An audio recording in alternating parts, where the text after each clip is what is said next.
Il-ħadd tal-ħabta ta' 3:30 ta' wara nofsinhar, ħabta frontali bejn iż-żewġ vetturi fi triq Ħompexx il-Fgura.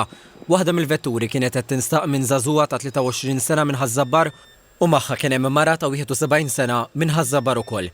Il-vettura l-oħra kienet qed tinstaq mill-President Emeritus George Abela. Miegħu fil-vettura kien hemm martu Margaret li għandha 76 sena, mara ta' 42 sena u żewġ subien ta' 14 u 11 sena.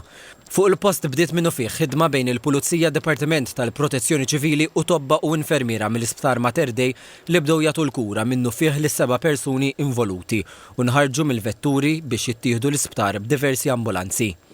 Ftit tal-ħin wara li twasslu l-isptar l-anzjana ta' 71 sena tilfet ħajjita u żagħżugħa li kienet qed isuq il-karozza li fiha kien hemm l-anzjana ġiet iċċertifikata li tinsab f'qagħda serja.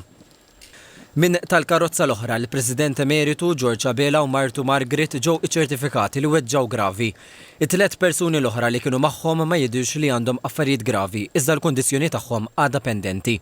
Fuq il-mezzi soċjali l-Prim Ministru Robert Abela irringrazzja lit-tobba, infermiera u ħaddiema oħra tal-ambulanza u l-isptar, lill-Pulizija u membri tal-Protezzjoni Ċivili u dawk kollha li assistew lill-ġenituri tiegħu. Dr. Abela qal li l-ġenituri tiegħu jinsabu rikoverati f'qagħda stabbli.